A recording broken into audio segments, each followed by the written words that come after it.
Muito bem, de volta aqui no Gazeta Entrevista, começando de fato o programa. Daqui a pouco eu converso com o deputado estadual Genilson Leite, do PCdoB. O deputado voltou recentemente da China. Ele foi lá defender a construção da ferrovia transoceânica, aquela que, se for construída, vai beneficiar o Acre e a região amazônica, porque vai cruzar o Brasil e facilitar a exportação de produtos passando por esse corredor aqui, né, os países andinos, para sair pelo Pacífico. Daqui a pouco a gente vai debater esse tema, que é uma promessa de redenção do Acre, que não sei se vai acontecer, né? Daqui a pouco o deputado vai dar a opinião dele. Vamos falar também de eleições, PCdoB aí se organizando para a disputa do ano que vem. Daqui a pouco eu converso com o deputado Genilson Leite. Deixa eu fazer aqui o merchan, né? Abraçar aqui os meus amigos parceiros aí da Copserge, a Cooperativa de Serviços do Acre, que é reconhecida por seu trabalho em defesa do cooperativismo. A Copserge é um grande exemplo de organização dos trabalhadores, com geração e distribuição de renda para todos os cooperados. Veja. São lindas histórias feitas por pessoas para pessoas que mudaram vidas. Nesses 17 anos, tivemos momentos de vitórias e de tribulações. Mas com união, força e trabalho, superamos cada um dos obstáculos. Assim é a Cooperserge, uma parceria que vem dando oportunidades a você que sonha em ter uma vida melhor. Resgatando valores familiares e a dignidade, cooperando e proporcionando oportunidades para o seu crescimento intelectual e social. Cooperserge, uma cooperativa genuinamente acreana, de valores étnicos, cultural e social. Juntos, seremos mais fortes sempre. Seja você também um cooperado Cooperserge. Cooperserge, feita por pessoas para pessoas.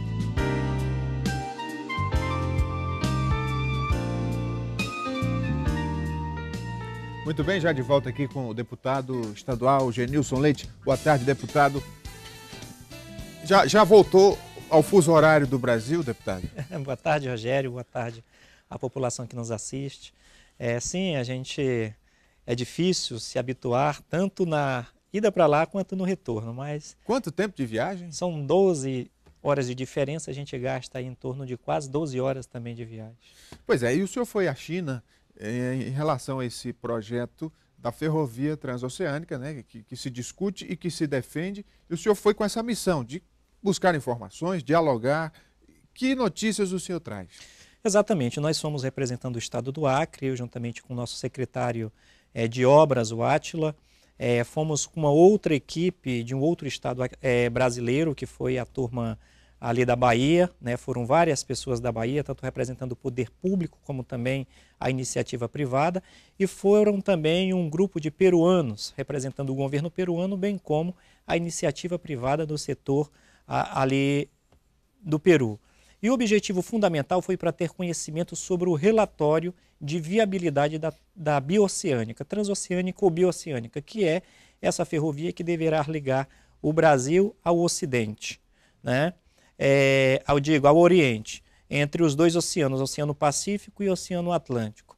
E os chineses acabaram nos apresentando também todas as condições dele, desde o ponto de vista da construção, capacidade de construção, de ferrovias, bem como de trens. E nesse seminário que nós estivemos lá, eles mostraram, né, o relatório que eles apresentaram, inclusive para o Ministério dos Transportes no Brasil, que já foi aprovado esse relatório preliminarmente, dizendo que a ferrovia bioceânica ela é viável desde o ponto de vista econômico e que ela tem a possibilidade de ser discutida a sua construção, sim. Nós temos 3 perspectivas de construção da bioceânica. Uma alternativa norte, né, que é a nossa, alternativa centro e alternativa sul. A que demonstrou mais viabilidade foi a ferrovia que vem ali de Goiás, passando pelo Mato Grosso, entrando em Rondônia, chegando ao Acre.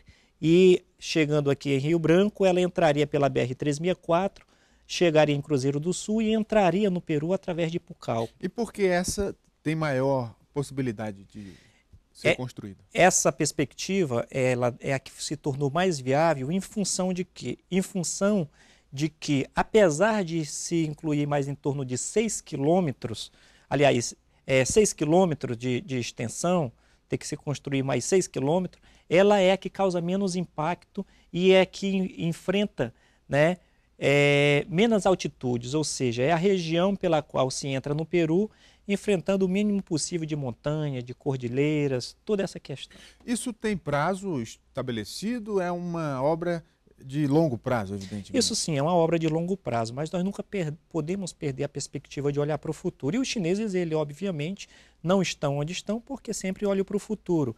E esse futuro que eles falam lá, em torno de 8 ou 10 anos, como é que eles querem fazer? Eles acabaram de concluir o relatório de viabilidade, foi apresentado ao governo brasileiro.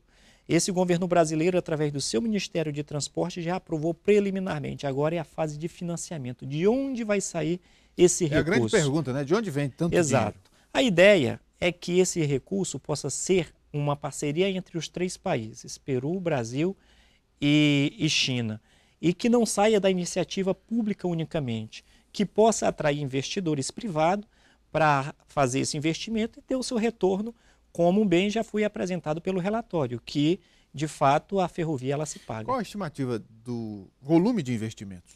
São 50 bilhões. Só o relatório que eles terminaram agora com o recurso da China custou 50 milhões de dólares. Né? Só o relatório que os chineses prepararam. Foi um relatório que eles visitaram o Brasil, visitaram o Peru, andaram nos trechos, conheceram as dificuldades, as regiões que têm rios, as regiões que têm montanhas, tudo isso. Agora, deputado, se isso de fato vier a se concretizar, vai ter uma pressão muito forte aqui no Brasil para que essa rodovia passe por Mato Grosso, até por outros estados do Sudeste, que são regiões já muito mais industrializadas e que têm interesse. No caso, essa alternativa que o senhor coloca, né, a da Amazônia, passando pelo Acre, é preciso que a classe política do Acre e da própria Amazônia se una para garantir isso, né? Exatamente. É uma via que ela está discutida, desde o ponto de vista do interesse também chinês, porque ela vem de Goiás, passa pelo Mato Grosso, que é onde estão os principais celeiros de produção agrícola do nosso país. E a China, que tem hoje 1,6 bilhões de habitantes, eles olham para o futuro se perguntando de onde é que eles vão adquirir tantos alimentos. E o Brasil certamente é uma das regiões, sobretudo essas regiões que eu acabei de falar, são regiões grandes produtoras. Para você ter uma ideia, para os chineses hoje ter acesso aos produtos do Mato Grosso, esse produto chega através do Atlântico, passando lá em cima pelo Canal do Panamá e chegando na China depois. Isso demora em torno de 54 dias. Pela bioceânica, demoraria em torno de 38 dias. Nós teríamos uma economia em dias e também em dinheiro, porque para atravessar lá o Canal do Panamá é caríssimo. E qual o próximo passo nesse projeto? Agora, o governo chinês está chamando os governos dos 2 países para conversar sobre perspectiva de financiamento. O presidente do Brasil esteve este ano já 2 vezes na China para conversar sobre parcerias. Esse assunto entrou na pauta, mas não houve nenhuma declaração pública de como seria. Mas você falou muito bem, é preciso que os nossos políticos, deputados federais, senadores, tomem mais interesse por esse assunto, porque apesar de ser uma coisa do futuro, ela é uma perspectiva muito grande para o nosso Estado. Agora me explica uma coisa, deputado, o senhor é comunista, do Partido Comunista. A China é o país comunista mais capitalista que eu conheço, que inclusive concorre com os Estados Unidos na economia mundial. Eu sou um comprador de produtos da China assíduo. Me explica isso, como é que pode um país comunista, que é muito mais capitalista do que o Brasil, eu diria? O que ocorre? Os chineses, eles dizem que não importa se o gato é preto ou se o gato é branco. O importante é que o gato faça o serviço que tem que fazer. Ou seja, não importa, segundo o ditado chinês, se você está no chamado capitalismo ou no chamado socialismo. O importante é que o sistema dê conta de satisfazer as necessidades da população. Agora há uma grande confusão. As pessoas pensam que o socialismo não tem mercado. O socialismo precisa ter mercado. Como é que você vai satisfazer as necessidades das pessoas? O socialismo se pretende cuidar das pessoas, ele tem a perspectiva de cuidar das pessoas, sim, de levar cidadania, dignidade, justiça social. E você, no socialismo, você pode fazer isso. Agora, o que ocorre? Você precisa também ter um motor produtivo, e a China está fazendo isso. Ela está tendo uma economia de mercado, não significa que ela seja capitalismo. O capitalismo o que faz? O capitalismo tem uma economia de mercado, mas pega o lucro e coloca na mão de poucos.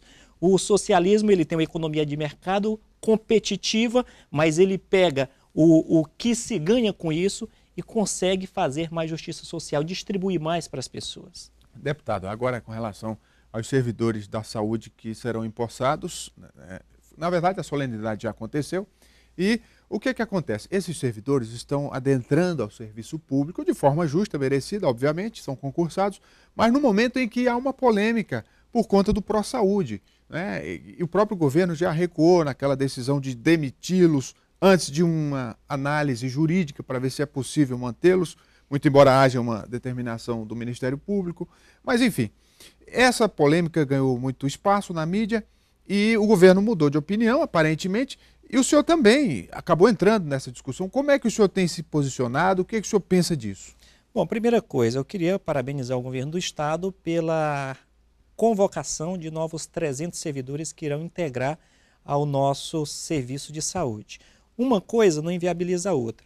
É direito de quem fez o concurso ser chamado, então o governo está chamando. A questão das pessoas que pertencem ao ProSaúde, houve uma decisão judicial que o governo está neste momento fazendo uma reflexão sobre a possibilidade de criar uma alternativa para essas pessoas, que nós estamos insistindo nisso, que é preciso que se reconheça que essas pessoas, sobretudo aquelas que fizeram concurso público, elas não podem irem para a rua a partir de uma decisão que não analise todos os aspectos dessa demissão. Então, eu fico muito contente que o governo tenha mudado seu posicionamento, que tenha chamado a PGE para avaliar esse parecer dos advogados que foram contratados pelo sindicato e que nós vamos sim, a partir disso, entrar no novo capítulo do ProSaúde, que é o capítulo de poder pegar aqueles que fizeram o concurso e inseri-lo dentro dos quadros da CESACRE. Esse tema foi muito discutido também na Assembleia Legislativa e se criou até uma celeuma sobre quem é o pai da criança, porque agora é preciso fazer justiça. O deputado Raimundinho da Saúde foi quem primeiro comprou essa briga, inclusive peitou o governo, ameaçou romper com a Frente Popular e tirar o seu grupo político, e é tanto que houve um recuo do governo nessa posição extremada, né, de demissão sumária. E aí já tem vereador dizendo que é ele quem capitaliza os diálogos e que tudo vai passar por ele. O senhor vai entrar nessa briga também? Olha, nós estivemos aí acompanhando, ajudando nessa discussão sobre o ProSaúde e, de fato, as pessoas que pertencem ao ProSaúde sabem quem é que está desde o início tentando intermediar nessa situação. O meu ponto de vista é que enquanto mais cabra, mais cabrita. Enquanto mais gente estiver ajudando nessa situação, melhor para o servidor e melhor para a população. Se nós conseguirmos, com as mãos de todos, fazer com que os nossos servidores da saúde e do ProSaúde fiquem, para mim está bom demais. E para o servidor também. O senhor falou quanto mais cabras, mais cabritos. Isso vale para a eleição também, deputado? Porque o PCdoB está com dificuldade para montar chapa. Não, eu acho que todos os partidos, né, estão com os seus problemas e com as suas, digamos assim, particularidades para poder montar chapa. O PCdoB é um partido que conseguiu crescer nas eleições de 2016, a gente elegeu 2 prefeitos, tivemos 2 outros candidatos a prefeito que ficaram em segundo lugar, elegemos 16 vereadores, entre eles um na capital. Nós estamos discutindo, estamos fazendo agora nossas conferências, as nossas conferências apontam para que a gente possa ter uma chapa própria, nós temos muitas lideranças influentes nos municípios, pessoas com capacidades de voto. Mas o PT vai deixar o PCdoB ter chapa própria? O PT manda no PT, né? O PCdoB discute os seus rumos e a discussão dos nossos rumos na nossa chapa proporcional é o PCdoB que vai debater juntamente com seus quadros. Se a gente conseguir montar uma chapa própria, que eu defendo essa possibilidade, certamente a gente vai entrar nessa disputa de ter dois deputados estaduais saindo das próximas eleições. Muito bem, conversei aqui com o deputado Genilson Leite, do PCdoB. Obrigado, deputado. Obrigado, Rogério. Um abraço a todos e muito obrigado à TV Gazeta e também o Gazeta Entrevista. Daqui a pouco a gente volta depois do intervalo. É só um instante. Até já.